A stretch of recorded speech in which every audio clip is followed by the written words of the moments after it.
అందరికీ నమస్కారం. Welcome to temple tour with Gitanjali.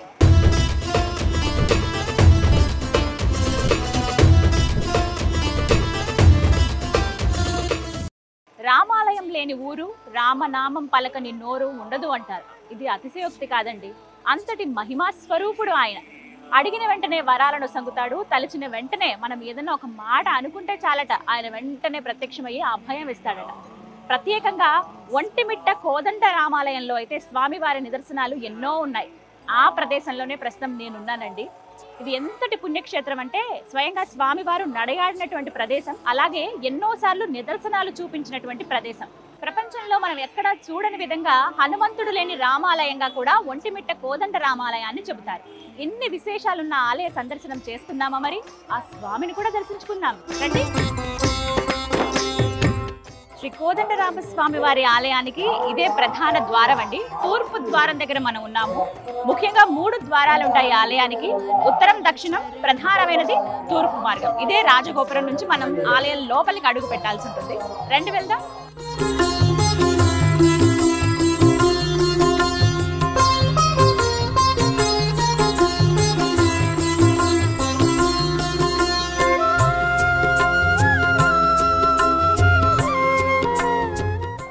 Ramachandra,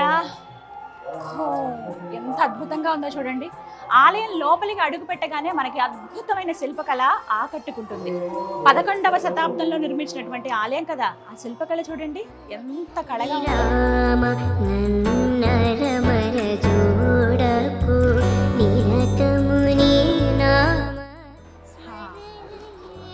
పెద్ద పెద్ద ద్వారాలు స్వామివారి ఆలయాలు.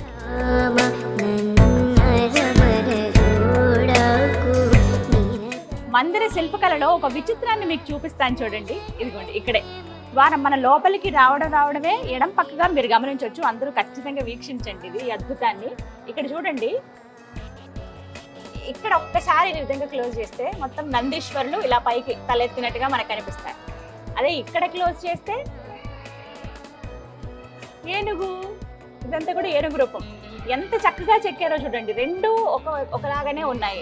2 జంతువులు కూడా ఒకదాని పక్కన ఒకరు ఉన్నట్టు కానీ శిరస్సు మాత్రం మన కళ్ళతోటి అదొక మాయ అనమాట. చిన్నగా మనం చేసేటువంటి మాయ అది. అంటే అద్భుతమైన వాళ్ళ నైపుణ్యం ఎంత బాగుందో చూడండి. అప్పటి కాలంలో ప్రతి ఒక్కటి చిన్న చిన్నవి కూడా చాలా నీట్గా చెక్కారు. ఇవ్వండి, ఈ పైనవి ఇవి ఏమన్నా రూపం ఉంటే కళ్ళు, ముక్కు, నోరు, ఇవన్నీ కాళ్ళ దాకా వాళ్ళ భంగిమలు కానీ ఇవన్నీ కూడా ఎంత బాగున్నాయో. ఇగో సప్త ఋషులు ఇలా ఇవన్నీ మనకు కనిపిస్తాయి. ఇక్కడ చూడండి, వెంకటేశ్వర స్వామి వారు, శ్రీదేవి భూదేవి సమేత వెంకటేశ్వర స్వామి వారు గరుకుమంతుడు. అడుగడుగున అద్భుతమే. కానీ 11వ శతాబ్దం ఆ రోజుల్లో రాళ్లపైన ఇలా ఇల్యూషన్ చెక్కడం అంటే అది మామూలు విషయం కాదండి. వాళ్ళకి చేతులు ఎత్తి నమస్కరించాలి నిజంగా. ఇక్కడ చూడండి, అద్భుతం. హనుమంతుల వారు, రామచంద్రుల వారు, లక్ష్మణ స్వామి అలా నుంచుని ఉన్నారు. ఇది సీతాపహరణ జరిగిన తర్వాత ఘట్టం అనమాట. ఎందుకు ఇక్కడ సీతమ్మ వారు మనకు కనిపించారు.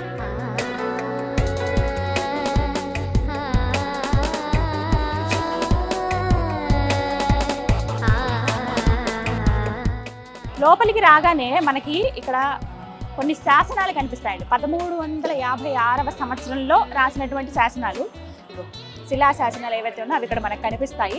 శంకు చక్రకి అలాగే సూర్యచంద్రుల పైన పెట్టి ఇక్కడ మొత్తం శాసనం రాశారు. వీటికి సంబంధించింది అనమాట. ఇగో చక్రం ఇక్కడ మనకు కనపడుతుంది.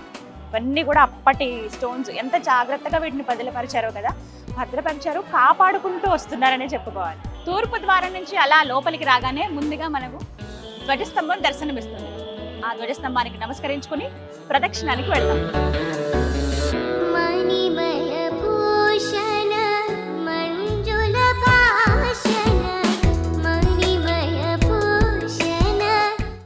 అలా మనం ప్రదక్షిణ చేస్తూ ఉంటే ఎడం వైపుగా ముందు మనం గమనించవచ్చు స్వామివారి అంటే శ్రీవారి పోటు, అంటే స్వామివారికి నైవేద్యం పెట్టేవన్నీ కూడా ఇక్కడే తయారవుతాయి.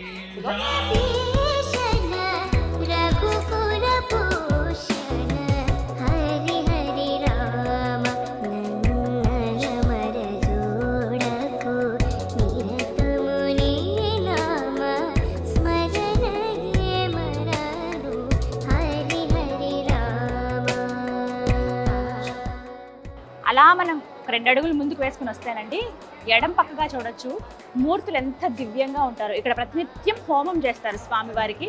ఉదయం పూట జరిగినటువంటి హోమం ఇంకా చూడండి వెలుగుతూనే ఉంది అగ్ని. ఇక్కడ కూర్చుంటే ఆ అద్భుతమైన సుగంధం, ఆ సువాసన వలె వస్తున్నాయి. దానికంటే మరీ ముఖ్యంగా ఎక్కువ ఆకర్షించేది స్వామి అమ్మవార్ల మూర్తులేనండి. ఎంత సుందరంగా ఉన్నాయో చూడండి, చాలా చక్కగా అలంకరించారు. ప్రతినిత్యం ఇక్కడే జరుగుతాయి. ఎంత దివ్యంగా ఉన్నాయో మూర్తులైతే. చక్కటి చీరలు అవన్నీ అలంకరించారు. చాలా చాలా బాగుంది. ఇక్కడ నుంచినే మనం వీక్షించవచ్చు అనమాట హోమాలన్నీ. ఇక్కడ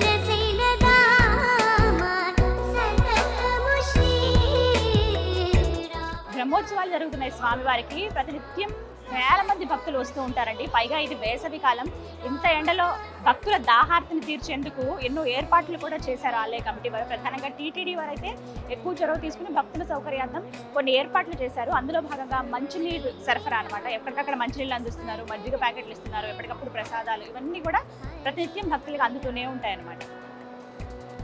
థ్యాంక్ యూ. మహాప్రసాదం, జలప్రసాదం స్వామివారి. ఇదే దక్షిణ ద్వారం అండి. ఇటువైపుగా కూడా స్వామిని దర్శనం చేసుకోవడానికి రావచ్చు. అయితే ప్రధాన గోపురం మాత్రం తూర్పు గోపురమే. కానీ చాలా మంది భక్తులు ఈ వైపు నుంచి కూడా వస్తారు. ఇప్పుడు బ్రహ్మోత్సవాలు, కళ్యాణం ఉంది కదా, అందుకనే అన్ని ఏర్పాట్లు చేసేసారు. ఎక్కడి నుంచైనా రావడానికి వీలుగా భక్తులకి ఆ ఏర్పాట్లు అన్నీ ఉన్నాయన్నమాట. ఇగో ఇది దక్షిణ ద్వారం. ఇటువైపుగా ఇలా రావచ్చు.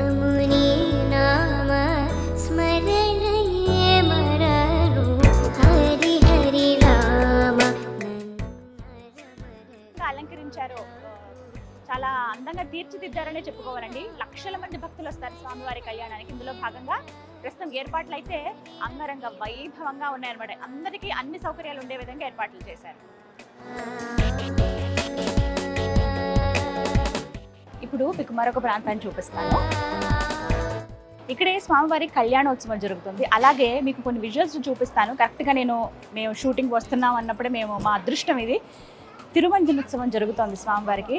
స్నపన తిరుమంజనం అని అంటారు. చాలా వైభవంగా జరిగింది. తెల్లటి వస్త్రాలు ధరింపజేసి అభిషేకాలు చేశారు పంచామృతాలతోటి. సుందరంగా ఉందంటే చూస్తూ అలా ఉండిపోయాము. వేరే లోకల్లో ఎక్కడో వైకుంఠంలో ఉన్నామా అన్న భావన కలిగింది. కానీ ఇక్కడ నుంచి దండం పెట్టుకోవచ్చు. మరీ ముఖ్యంగా ఏంటంటే ఇక్కడ ఈ మండపంలో మాస కళ్యాణాలు జరుగుతాయండి. అంటే పౌర్ణమి రోజున ఆ సీతారామచంద్ర స్వామి వారికి కళ్యాణం జరిపిస్తారనమాట.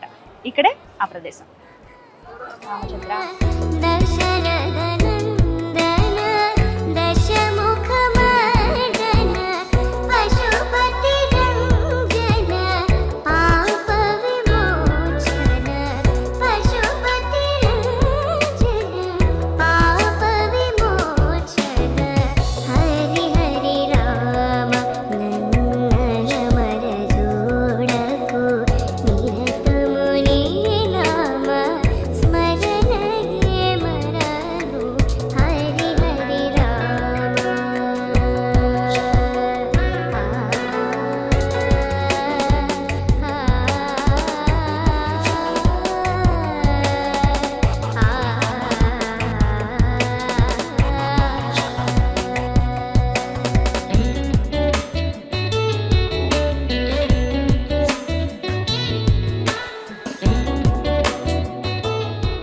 ఎంత సుందరంగా ఉందో తెలుసా అండి. ఆలయ ప్రాంగణం అంతా కూడాను గర్భాలయం ఒకటి మధ్యలో ఉంచితే మిగతా అంతా కూడా విశాలంగా ఉంటుంది.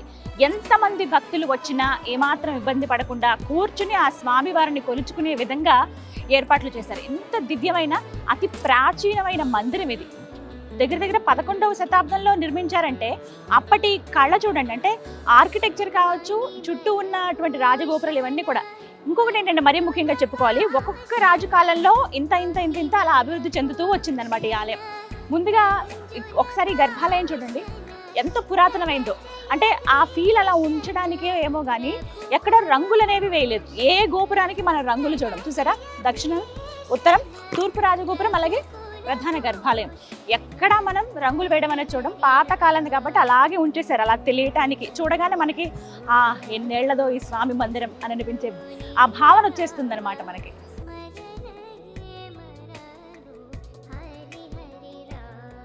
ఒంటిమిట్టలో శ్రీరాముల వారి కళ్యాణం చాలా చాలా ప్రత్యేకం అండి. సాయంత్రం పూట జరుగుతుందంటే చంద్రుడి వెన్నెల్లో స్వామివారి కళ్యాణం జరుగుతుందని చెప్తాను కదా. ఆ ఘట్టం ఆద్యంతము చాలా ఆసక్తికరంగా ఉంటుంది. శివధనుర్భంగం తర్వాతే కదా స్వామి అమ్మవార్ల వివాహం జరిగింది.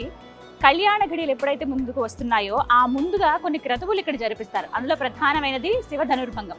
ఆ ఘట్టం తర్వాత ఎదుర్కోలు కార్యక్రమం నిర్వహిస్తారు. అది చాలా ప్రత్యేకం. స్వామి వారికి వేరేగా, అలాగే అమ్మవారికి వేరేగా ఎదుర్కోలు ఉంటుంది. ఎదురెదురుగా వారు కూర్చున్నట్లుగా ఆ ఘట్టం జరిగేది ఇదిగో ఇక్కడే. ఇది శ్రీరాముల వారి ఎదుర్కోలు మండపం. చక్కగా ఇప్పటికే లైటింగ్స్ అవన్నీ పెట్టి అందంగా తీర్చిదిద్దారు. ఇక రేపటి రోజున ఇంకా పూలమాలలతోటి అందంగా తీర్చిదిద్దారు. ఇంకా స్వామి వచ్చి కూర్చున్నారంటే ఎంత దివ్యంగా ఉంటుందో అందరికీ తెలిసిందే కదా. ఇక్కడే ఎదుర్కోలు ఉత్సవం జరిగేది. ఇది ప్రత్యేకంగా శ్రీరాముల వారికి. కరెక్ట్గా దీనికి ఇంకా స్ట్రెయిట్ పాయింట్లు మనం చూస్తే గర్భాలయానికి ఎడం పక్కగా అంత దూరంలో కనిపిస్తుంది చూసారా, పూలమాలలతో అలంకరించారే, అక్కడ అమ్మవారి ఎదుర్కోలు ఉంటుందన్నమాట. పదండి అక్కడికి వెళ్దాం.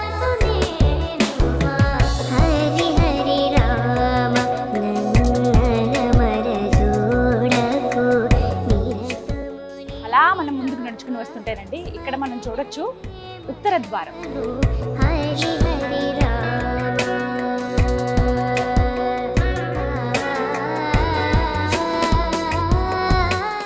అలా మనం పరిక్రమ చేసుకుంటూ వస్తున్నామండి ఆలయం చుట్టూరు. ఇందులో భాగంగా మనం ప్రస్తుతం ఉన్నది ఉత్తర ద్వారం దగ్గర. ఈ ద్వారం గురించి ఎన్నో ప్రత్యేకతలు ఉన్నాయని చెప్తారు. మరీ విశేషంగా చెప్పేది ఏమిటంటే, ఒకానొక సమయంలోనట ఒక వ్యక్తి స్వామిని ఆరాధించేందుకు, ఆయనపై కీర్తనలు పాడేందుకు ఎంతో ఉత్సుకతతో ఆలయం లోపలికి అడుగు పెట్టడానికి ప్రయత్నించాడు. నువ్వు చాలా తక్కువ జాతికి చెందిన వాడివి, నువ్వు ఆలయంలోకి ప్రవేశించడానికి వీల్లేదు, నీకు రామయ్య దర్శనం ఉండదు అని చెప్పి ఆలయంలో ఉన్నటువంటి కొంతమంది పెద్దలు మాట్లాడారట. స్వామి నేనేం చేయను, నా తప్పేముంది, ఇలా పుట్టడం నా తప్ప, కానీ ఆ రామయ్యను చూడాలని, ఆయన ఎదురుగా 2 కీర్తనలు పాడాలని నా కోరిక అని ఎంతో విన్నవించుకున్నాడట అతను. అయినా సరే వినిపించుకోలేదు. నువ్వు అసలు రావడానికి వీల్లేదని చెప్పి ద్వారం మూసివేశారట. ఆయన వచ్చింది కూడా ఈ ద్వారం గుండానే, ఉత్తర ద్వారం గుండానే వచ్చారు. సరే ఇక ద్వారాలు మూసేశారు, వెళ్ళిపోయారు ఎవరికి వాళ్ళు. మళ్ళీ తెల్లవారుజామున యథావిధిగా సుప్రభాతంతో స్వామివారిని మేల్కొల్పడానికి అయ్యగారులందరూ వచ్చారట. రావడం వాళ్ళేంటి తూర్పు ద్వారం గుండా ఇలా వచ్చి గర్భాలయం ఏదైతే ఉంటుందో ఆ ద్వారాలు తీయగానే మూలమూర్తి ఏవైతే ఉన్నాయో ఆ మూలమూర్తి ఉత్తరం వైపుగా తిరిగి ఉండడం గమనించారు. అయ్యయ్యో అపచారం అపచారం, ఎంత పని జరిగిపోయింది, అసలు మూలమూర్తిని కదిపింది ఎవరు, ఇలా జరిపింది ఎవరు, ఎంత అపరాధం జరిగిందయ్యా అని చెప్పి ఒక్కసారి ఆయన మళ్ళీ ఆ మూలమూర్తిని కదిలించే ప్రయత్నం చేయగా అక్కడి నుంచి ఒక మాట పలికిందట. ఒకటే మాట అన్నారు, అతను నా భక్తుడు, కులం మతం ఆ వ్యక్తి ఎక్కడ పుట్టాడు ఏమిటి అనేది నేను చూడను, నా పైన అపారమైన భక్తి ఉంటే చాలు, నన్ను మనసులో స్మరించుకుంటే చాలు, నేను ఎప్పుడు వాళ్ళ వెంటనే ఉంటాను. ఆయన ఇంకా ఆ ద్వారం దగ్గరే ఉన్నారు, వెళ్ళి చూడండి, అందుకే నేను ఇటువైపుగా తిరిగానని ఆయన ఒక మాట చెప్తారంట స్వామి. వెంటనే పరుగున వచ్చి అయ్యర్లందరూ వచ్చి చూస్తే ఈ ఉత్తర ద్వారం తీసి చూడగానే అక్కడ ఉంటారట ఆ వ్యక్తి. అలా కూర్చునే ఉంటాడు. నాకు దర్శనం ఇప్పిస్తారు, రామయ్య ఎప్పటికైనా నాకు కనపడతాడని నేను ఇక్కడ కూర్చున్నాను. మొత్తానికి ఆయన లోపలికి ఆహ్వానించి ఆయనకి సకల మర్యాదలు చేసి స్వామి దర్శనాన్ని ఇప్పిస్తే ఆయన చక్క కీర్తనలు పాడగానే యథావిధిగా ఆ మూర్తి ఏ విధంగా అయితే తూర్పు వైపు తిరుగుందో అలా కనిపించిందట. అసలు ఇంతకన్నా నిదర్శనం ఏం కావాలంటే, ఆయన భక్తులు ఎవరని చూడరు, ఆయనపై భక్తి ప్రేమ ఇవన్నీ ఉంటే చాలు, వాత్సల్యం ఆయన చూపిస్తారనడానికి ఇదొక నిదర్శన. ఇలా ఎన్నో నిదర్శనాలు ఆ కోదండరామస్వామి ఈ ఒంటిమిట్టలో చూపించారని చెప్తారు.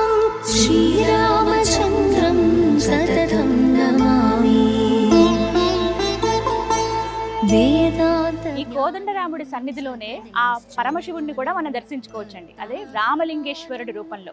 ఈయన స్వయంభూ అని చెప్తారు. రాముల వారి సన్నిధిలోనే స్వయంభూగా వెలిచారు కాబట్టి ఆయన స్వయంభూ శ్రీ రామలింగేశ్వర స్వామి అయ్యారు. ఆయన దర్శనం చేసుకుంటే సకల పాపాలు పోయినట్టే అని భక్తుల నమ్మకం. ఓవైపు రాముల వారిని, మరోవైపు ఆ శివయ్యని, అంటే శివుడు విష్ణువు ఇద్దరు ఒకటే అనే భావన అందరిలోనూ ఉంటుంది కదా. అదే ఇక్కడ ఆలయంలో అణువణువున మనకు కనిపిస్తుంది. బుజ్జిగా భలే ఉన్నారు, నాగపడగ పైన ఆదిశేషుల పైన ఉంటే స్వామి ఎలా కూర్చున్నట్టుగా ఉన్నారు శివయ్య. ఇదంతా కూడా ప్రధాన ఆలయం. కొంచెం ముందుగా మనకి వెళితే గర్భాలయానికి చేరుకోవచ్చు. ఇక్కడ మరీ ముఖ్యంగా చెప్పాలి, దర్శనం ఉచితం అండి. ఎలాంటి డబ్బులు మనం కట్టాల్సిన అవసరం లేదు, టికెట్ ఏమీ తీసుకోవాల్సిన అవసరం లేదు. వచ్చిన వాళ్ళందరూ చక్కగా ఆ స్వామి దర్శనం చేసుకోవచ్చు. ఇదే గర్భాలయం లోపలికి వెళ్ళడానికి మార్గం. నేను వెళ్ళి ఆ స్వామిని దర్శించుకుని వస్తాను. ఎప్పుడెప్పుడు ఆ మూర్తిని చూద్దామా అని ఉంది నాకు. ఎంతో చరిత్ర ఉంది, ప్రత్యేకించి ఈ ఆలయానికి ఎంతో విశిష్టత కూడా ఉంది. ఆ విషయాలు కూడా మాట్లాడదాం. నేను వెళ్ళి దర్శనం చేసుకుని వస్తానే.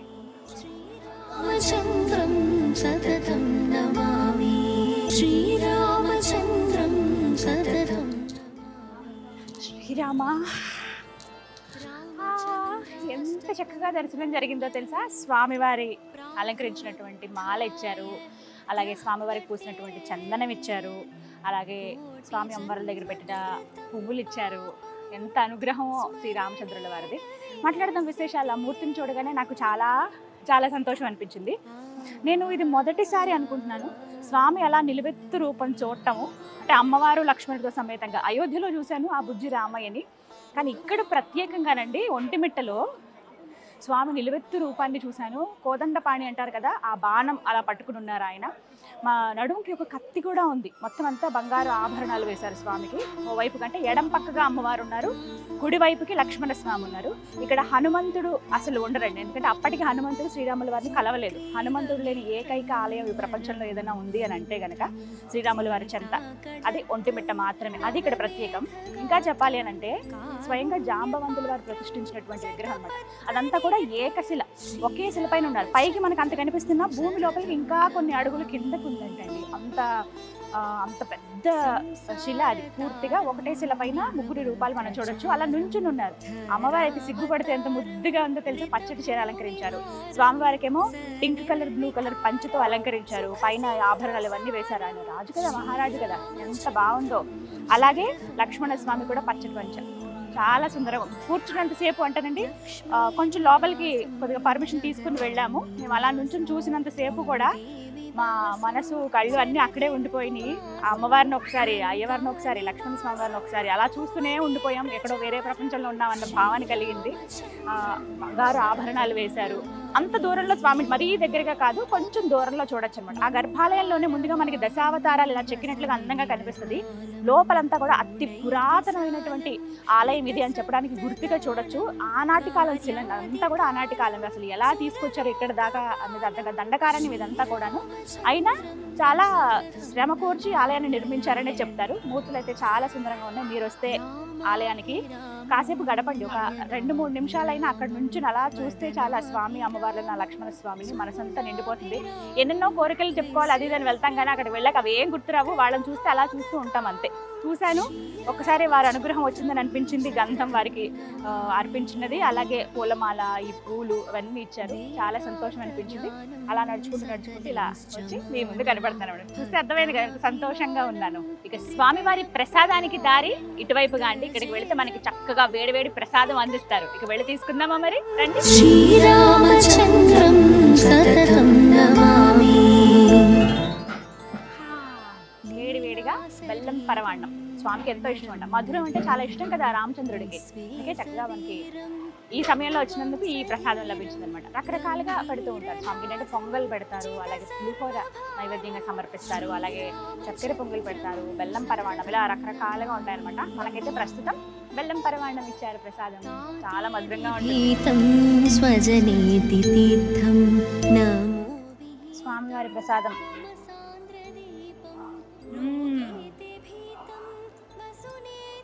ఎంత మధురంగా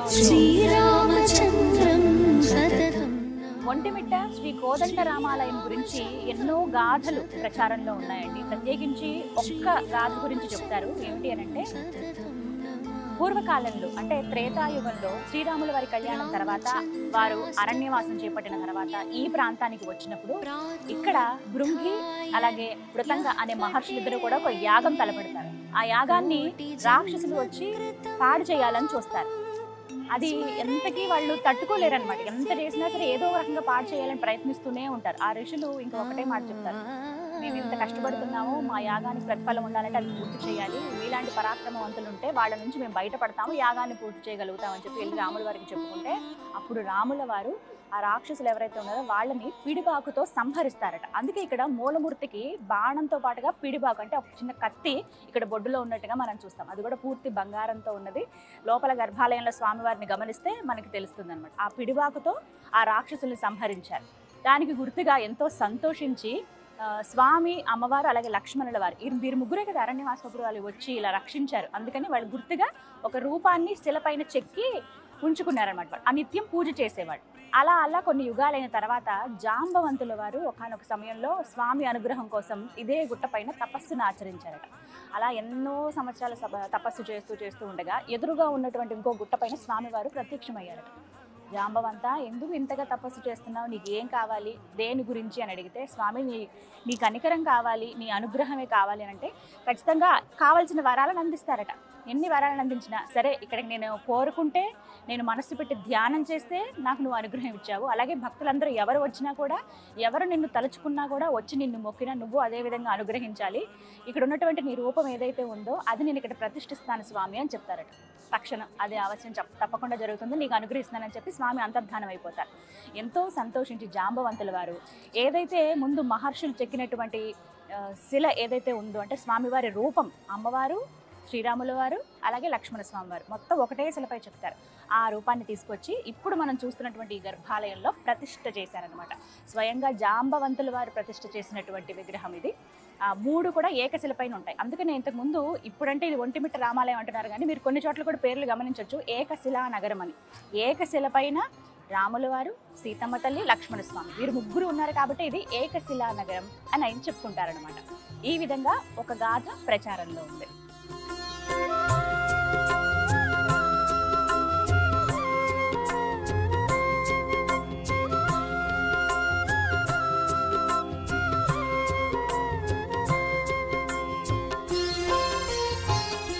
ఇక ఈ ఆలయం గురించి మరొక గాథ ఏమిటంటే, ఏకశిలా నగరం అంటున్నారు, అది సరి, మరి ఒంటిమిట్ట అని ఎందుకంటున్నారో తెలుసా? ఒంటుడు మిట్టడు అనేటువంటి 2 దొంగలు ఉండేవారండి ఈ ప్రాంతంలో. వారు ప్రతినిత్యం దొంగతనాలు చేయటం, ఎవరో ఒక దగ్గర నుంచి తప్పించుకుని వచ్చి గర్భాలయంలో దాక్కోవడం. అప్పుడంటే ఇంత ప్రహరీ గోడలు ఇవేవి ఉండేవి కాదు, కేవలం గుడి మాత్రమే, పైన గోపురము, చిన్నగా ఒక గర్భాలయం మాత్రమే ఉండేది. ఏదో ఒక దొంగతనం అంటే చెడు పని చేసి రావడం, గర్భాలయంలో దాక్కోవడం. ఎవరు అంటే రాత్రి సమయంలో ఎవరు గర్భాలయంలోకి రారు, తలుపులు తెరవరు కదా, వీళ్ళు ఏదో రకంగా దూరిపోయి వచ్చి అక్కడ పడుకునేవాళ్ళని. అలా కొన్ని రోజుల పాటు అలాగే చేసేవాళ్ళు. ఇక ఒకనొక రోజు స్వామి వారితో పలికారట, ఒంటుడు మిట్టడు, ఎంతకాలం మీరు ఇలా ఈ చెడు పనులు చేసుకుంటూ తిరుగుతారు, మీరు కూడా మంచిగా మారండి, ఎన్నో అద్భుతాలు మీరు చూస్తారు, మీ జీవితం బాగుపడుతుందని చెప్తే, అలా ఒకేసారి స్వామి పలకగానే వాళ్ళకి ఏదో ఒక భావన కలిగిందంట. నిజమే కదా, మనం ఎంత చెడు పనులు చేస్తున్నాం, అందరూ కష్టపడి సంపాదించుకున్నామని అపహరించి మన స్వార్థానికి మనం వాడుకుంటున్నాం, ఇది నిజంగా తప్పే కదా అని వాళ్ళల్లో వాళ్ళకి అనిపిస్తుందట. నిజమే కదా, మనం పశ్చాత్తాప పడాల్సిన సమయం ఇది అని. ఆ తర్వాత ఒకటే అనుకున్నారు, దీనికి పశ్చాత్తాపంగా ఏదైనా ఒక మంచి పని చేస్తే బాగుంటుంది అని. అదేదో ఆలయ నిర్మాణంలో మనం కూడా భాగస్థలం అయితే బాగుంటుంది కదా అని చెప్పి అప్పటి రాజు దగ్గరికి వెళ్ళి, అప్పటికే నిర్మాణాలు చేపడదాం, చుట్టుపక్కల ఆలయాన్ని ఇంకా అభివృద్ధి చేద్దామని రాజుగారు నిర్ణయించుకున్నారట. అప్పుడు వెళ్ళి చెప్తారు, ఇప్పటివరకు మేము చేసినవన్నీ తప్పులే, మమ్మల్ని క్షమించండి, ఇంకెప్పుడు మేము దొంగతనాలు ఇవి చెయ్యము, అయితే స్వామివారి ఆలయ నిర్మాణంలో మాకు కూడా కొంత భాగం ఇవ్వండి, మేము ఏదో ఒక రకంగా సహాయం చేస్తామంటే, సరే మీరు మంచిగా మారుతానంటే అంతకన్నా ఉందని స్వయంగా రాజు చెప్తారట. స్వామి పలికించారు మీతో అనుకుని, సరే మీరు ఈ పనుల్లో నిమగ్నమై ఉండండి అంటే చకచక అన్నిట్లో వాళ్ళు ప్రతి దాంట్లోనూ ఇన్వాల్వ్ అయ్యి అన్ని పనులు చేసేసి ఆలయ నిర్మాణంలో ముఖ్య పాత్ర పోషించారట. అప్పటి నుంచి ఒంటుడు మిట్టడు కట్టినటువంటి ఆలయం కాబట్టి ఇది ఒంటిమిట్ట రామాలయంగా పేరు పొందింది. హనుమంత స్వామి శరణం హనుమంత పవన కుమార. ఈ ఒంటిమిట్ట కోదండ రామస్వామి ఎన్నో నిదర్శనాలు చూపించారండి. పిలిస్తే పలికే దైవంగా కూడా పేరు పొందారని చెప్పుకోవాలి. ఒకానొక సమయంలో ఒక ముస్లిం రాజు, అంటే ముస్లిం రాజులు పరిపాలిస్తున్నటువంటి సమయంలో వారు ఇలా ఈ మార్గం గుండా వెళ్తూ ఉండగా కొంతమంది భక్తులు, అలాగే దైవాన్ని నమ్మని వాళ్ళు వాదనలు చేసుకుంటున్నారట. రాముడు ఎక్కడున్నాడు, అసలు రాముడే లేడు, మీరు కేవలం ఒక శిలకు మాత్రమే పూజ చేస్తున్నారు, ఆయన దేవుడు ఎందుకు అవుతాడు? లేదు, మా రామయ్య చాలా గొప్పవాడు, ఈ ప్రాంతంలోనే ఆయన నడిచిన ప్రదేశం ఇది, ఆయన యుద్ధం చేసిన ప్రదేశం ఇది, చాలా గొప్పది, ఎన్నోసార్లు మాకు నిదర్శనాలు చూపించాడని ఒకవైపు వాదన. ఇలా వాదనలు జరుగుతుండగా ఆయన వచ్చి ఏం జరిగిందని అడిగితే, ఇగోండి వీళ్ళు రాముడు ఉన్నాడు అంటున్నాడు, ఏమీ లేడని ఒకవైపు, మా రామయ్య లేడంటావా అని చెప్పి ఇక కొట్లాటకు సిద్ధమైపోతున్నారు. సరే మీరు ఉన్నారు రామయ్య అని చెప్తున్నారు కదా ఈ ప్రాంతంలో, నేను పిలుస్తాను, మీ దేవుడు పలుకుతాడా అని అడిగారట. ఓ తప్పకుండా పలుకుతారు, కావాలంటే పిలిచి చూడండి అంటారు. అయితే ఒక మాట చెప్తారు, మీరు మనసు పెట్టి నిర్మలమైన మనసుతోటి మీరు ఒక్కసారి ఆ స్వామిని స్మరించుకుని, మనసంతా నీవే ఉన్నావయ్యా, నువ్వు ఖచ్చితంగా ఉన్నావయ్యా అని నమ్మి మీరు పిలవండి ఒకసారి అని అంటారట. సరే దాందేముంది, పిలిస్తే పలుకుతాను అంటున్నారు కదా అని చెప్పి, సరే ఇదొక పరీక్షగా భావించండి అని చెప్పి మొత్తం ద్వారాలన్నీ మూసివేశారు. ఇప్పుడు మనం చూస్తున్నటువంటి ఉత్తర ద్వారం, దక్షిణ ద్వారం, తూర్పు ద్వారం, 3 ద్వారాలు మూసివేసి ఒక వైపుగా ఆయన నుంచోబెట్టారట, ఇంకో వైపుగా మిగతా వాళ్ళు నుంచున్నారట.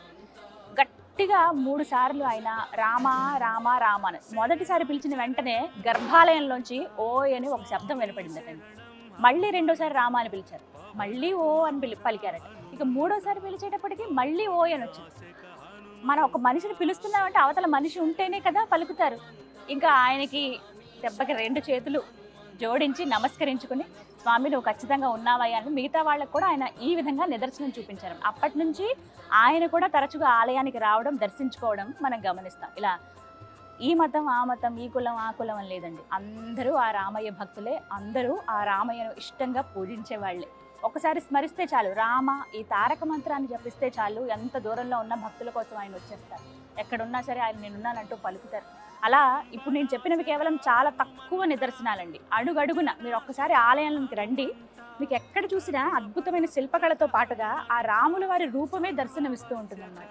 ఎంత సుందరంగా ఉంటాయంటే ఎక్కడికక్కడ దివ్యమూర్తులు మనకి దర్శనమిస్తాయి. ఈ యాగశాల దగ్గర, కళ్యాణం జరిగే దగ్గర, తిరుమంజనం, మరోవైపేమో ఎదుర్కోలు ఉత్సవాలు జరిగేటువంటి మండపాల దగ్గర మధ్యలో శివయ్యని చూడొచ్చు. ఇలా ఎక్కడ చూసినా ఆ స్వామి రూపం ఏదో ఒక రకంగా మనకు కనబడుతూనే ఉంటుందన్నమాట. నిజంగా ఎన్నెన్నో జన్మల పుణ్య ఫలం ఇది ఇలాంటి ప్రాంతాలకు రావడం. మీరు కనుక కడప వస్తే ఖచ్చితంగా ఒంటిమిట్టకు రండి, ప్రత్యేకంగా ఒంటిమిట్టకు రండి. కడప నుంచి దగ్గర ఒక 30 నిమిషాల ప్రయాణం ఉంటుందేమో. రోడ్స్ అన్నీ కూడా చాలా కన్వీనియంట్గా ఉంటాయి. మీరు అంత దూరం నుంచే రాజగోపురం అలా చూసుకుంటూ వస్తుంటే నిజంగా ఎప్పుడెప్పుడు ఆ స్వామిని చూద్దామనే భావన కలుగుతుందండి. ఆలయంలోకి వస్తే ఎన్నో అద్భుతాలు కూడా మీకు కనిపిస్తాయి. కాసేపు నేను చెప్తున్నాను కదా, కనీసం మీరు ఒక 2-3 గంటలు ఇక్కడ గడిపి వెళ్తే స్వామి రూపాన్ని అలా కళ్ళల్లో పెట్టుకోండి, ఎప్పటికీ మర్చిపోలేమంతే. ఎక్కడ చూడని విధంగా ఇక్కడ ఉంటారు. అందుకే ప్రత్యేకంగా చెప్పాను కదా, హనుమాన్ లేని ఆలయం ఇదే అని. కానీ ఆ తర్వాత స్వామిని ప్రతిష్ఠించారు ఇక్కడ. ప్రత్యేకించి మనం చూడొచ్చు. దర్శనం చేసుకుని అలాగా కొంచెం ముందుకు వస్తే 2 చేతులు జోడించి దాసాంజనేయుడిగా స్వామి దర్శనం ఇస్తారనమాట. శ్రీమద్ భాగవతానికి ఒంటిమిట్ట రామాలయానికి ఒక విచిత్ర సంబంధం ఉందండి. అదేంటంటే బమ్మెర పోతన వారు ఎవరైతే భాగవతాన్ని రచించారో వారు 90% వరకు ఇదే ఆలయంలో కూర్చుని రచించారని చెబుతారు. ప్రత్యేకంగా బమ్మెర పోతన విగ్రహాన్ని కూడా, రాతి శిలని మనం గర్భాలయంలో స్వామివారి దర్శనం చేసుకుని బయటికి వస్తుండగా గమనించవచ్చు అనమాట. అయితే ఒక మాట చెప్తారు, బమ్మెర పోతన ఒక పద్యాన్ని రాసేటప్పుడు, అల వైకుంఠపురంబులో అనేటువంటి ఆ పద్యాన్ని రాసేటప్పుడు తర్వాత పదాలు ఆయన వెతుక్కోవాల్సి వచ్చిందట. కలం అక్కడి నుంచి కదలడం లేదు. ఏమి రాయాలా, స్వామి గురించి ఏం చెప్పాలా అని ఆలోచిస్తూ ఉంటే స్వయంగా గర్భగుడిలోంచి ఆ రామయ్య వారే పలికారట. ఈ విధంగా అని చెప్పి ఆయన చెప్పిన మాటలతోటి అలా పద్యాన్ని పూర్తి చేశారట. అందుకే ఒక మాట చెబుతూ ఉంటారు, పలికిడిది భాగవతమట, పలికించడివాడు రామభద్రుండట. ఇది అక్షర సత్యం అండి. స్వయంగా స్వామి వారే పలికి రాయించినటువంటిది. అందుకే బమ్మెర పోతన గారు ఒక పని చేశారు. ఏమిటంటే పూర్తయిపోయిన తర్వాత భాగవతం అంతా కూడా ఇక్కడే ఈ స్వామివారి పాదాల చెంతనే అంకితం ఇచ్చారట. దాని గుర్తుగా ఒక శాసనం కూడా మనం ఇక్కడ ఆలయ ప్రాంగణంలో గమనించవచ్చు.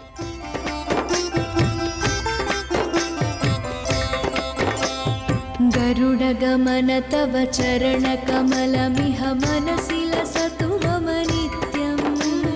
గరుడ గమన ఎంత చక్కటి దర్శనమైందో, అలాగే ఆలయం అణువున నేను చూడగలిగాను, మీకు కూడా చూపించగలిగాను. మీరు కనుక ఒంటిమిట్ట వస్తే ఖచ్చితంగా ఆలయంలో ఎక్కువసేపు గడపడానికి ప్రయత్నించండి.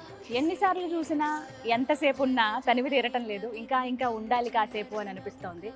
మీరు కడప వస్తే ప్రత్యేకంగా ఒంటిమిట్ట రామాలయానికి రండి. లేదు మేము ఆ దారిలో వెళ్తున్నాడు, ఒక్కసారి మీరు దర్శనం చేసుకున్నా చాలు. స్వామి ఇక్కడ ప్రత్యేకంగా రండి, అలా ఆయన నుంచుని ఉన్నారా, మన కోసమే కనిపిస్తున్నారా, ఆయన అరణ్యవాసానికి వచ్చినప్పుడు ఇక్కడ కాసేపు నిలబడి మనకు అనుగ్రహిస్తున్నారా అన్నట్టుగా ఉంటాయి. ఆ మూర్తులు అయితే చాలా దివ్యంగా ఉంటాయి. తప్పకుండా అందరూ దర్శించుకోవాల్సిన దేవాలయం. జీవితంలో ఒక్కసారైనా మనం దర్శించుకోవాల్సిన, చూడవలసినటువంటి క్షేత్రాలు, దేవాలయాలు ఉంటాయి కదా, అందులో ముఖ్యమైనది, ప్రధానమైనది ఒంటిమిట్ట కోదండ రామాలయం. అదే ఈ దేవాలయం. తప్పకుండా అందరూ వస్తారు కదా. భుజగ శయన భవ మదన జనక మమ జనన మరణ భయహారీ.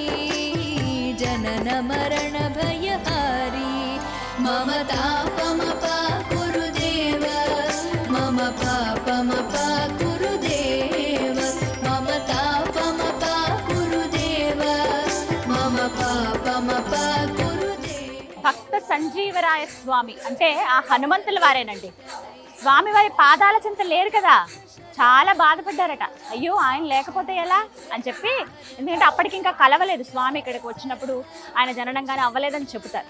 ప్రత్యేకించి భక్త సంజీవరాయనిగా ఇక్కడ వారిని ప్రతిష్ఠించారన్నమాట. స్వామి 7 అడుగుల ఎత్తులో నిండుగా అలా కనిపిస్తారు నమస్కారం చేసుకుంటూ. ఇక్కడ ముఖ్యంగా చెప్పవలసింది ఏంటంటే, స్వామి శిరస్సు భాగం ఏదైతే ఉందో ఆంజనేయ స్వామిది, అక్కడ కరెక్ట్గా రాముల వారి పాదాలు ఉంటాయన్నమాట. లోపల ఏదైతే విగ్రహం ఉందో, ఏకశిలా విగ్రహం ఉంది కదా, రాముల వారు, సీతమ్మ తల్లి, లక్ష్మణ స్వామివారు, స్వామివారి పాదాల వైపు కరెక్ట్గా ఇక్కడ హనుమంతుల వారి శిరస్సు భాగం ఉంటుంది అనమాట. ఎప్పుడు ఆయన రాముల వారి బంటే కదా, కిందే ఉంటారు కదా, ఆయన సేవించుకుంటూ ఈ విధంగా ఏర్పాటు చేశారనమాట.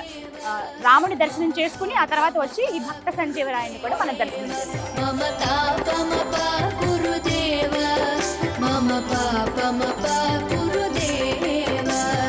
భక్తవర్యమిహ భూరి కరుణయా పాహి భారతీ తీర్థం.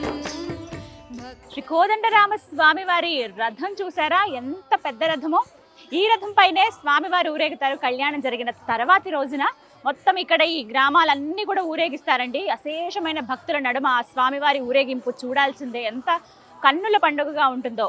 30 అడుగులు ఉన్నటువంటి ఈ రథంలో ఆ మధ్యలో మూర్తులను అలా ఉంచి మొత్తం విహరింపజేస్తారు. మాఢ వీధులతో పాటుగా పూర్తిగా ఈ గ్రామాలన్నీ కూడా స్వామివారు విహరిస్తారనమాట. కళ్యాణం జరిగిన తర్వాత అంటే పట్టాభిషేక ఘట్టం అవుతుంది కదా, ఇలా చేసుకుని రాజులాగా ఆయన ప్రజలందరినీ చూస్తారనమాట ఆ రోజున ఇదే రథం పైన.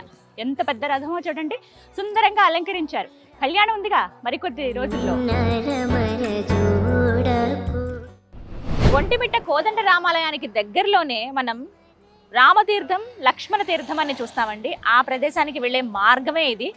ప్రధాన ఆలయానికి 200 మీటర్ల దూరంలో ఉంటుంది. నడుచుకుంటూ కూడా రావచ్చు, లేదు వాహనాల్లో వచ్చే వాళ్ళు కూడా రావచ్చు. ఇక్కడ పార్కింగ్ కొంత స్థలం ఉంటుంది. ఇలా మెట్లు దిగి కిందకి వెళ్ళాలి ఆ తీర్థాలను మనం దర్శించుకోవాలంటే. ఇక్కడ ఒక కథనం కూడా ఉంది.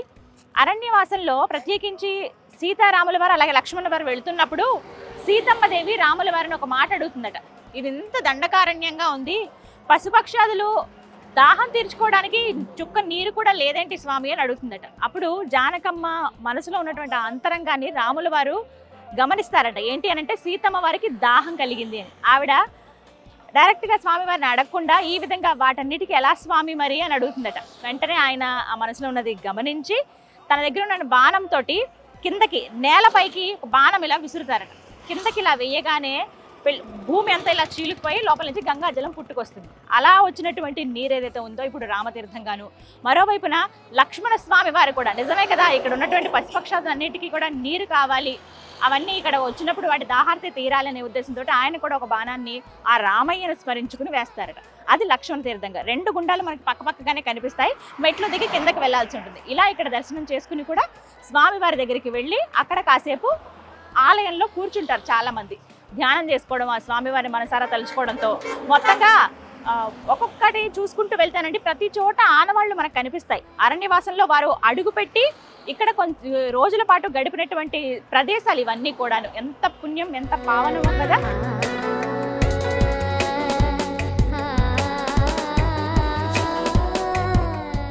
అప్పుడే అయిపోలేదు, ఇక స్వామివారి ప్రసాదం తీసుకోవాలి కదా. మామూలుగా అయితే మనకి స్వామివారికి నివేదించినటువంటి ప్రసాదం ఇస్తారు.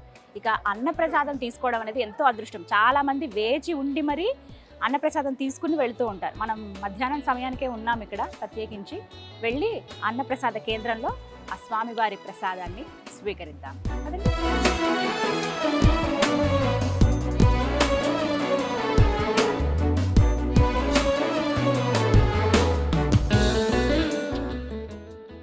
రాముల వారి ప్రసాదం మీకు చూపిస్తాను చూడండి.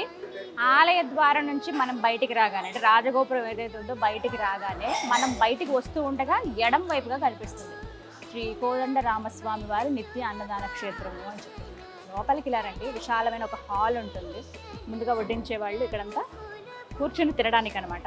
చక్కగా ప్లేట్, మనం తిన్నటువంటి ప్లేట్ని శుభ్రంగా కడిగి అక్కడ పెట్టేస్తాము. తర్వాత అరిటాకు ఇస్తారు. అరిటాకులో కమ్మగా భోజనం. ఫస్ట్ స్వీట్ శనగపప్పు, అలాగే తాలికలు, పాల తాలికలు అంటారు కదా, అవి వేసారు. సగ్గుబియ్యంతో బెల్లం వేసి ఒక కమ్మని ప్రసాదం స్వీట్ అనమాట.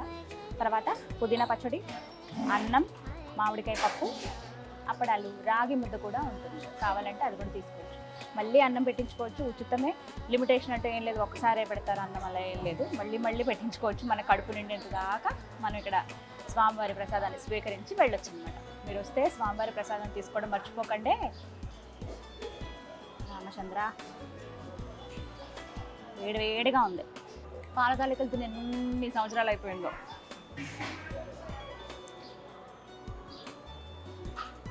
అద్భుతం. రామయ్య బాగా ఎండగా ఉందండి, ఎక్కువ నీళ్ళు తాగేస్తాం. కొంచెం ప్రసాదం తీసుకోవడానికి కూడా కడుపులో ఖాళీ ఉంచుకోండి. ఎంత బాగుందో.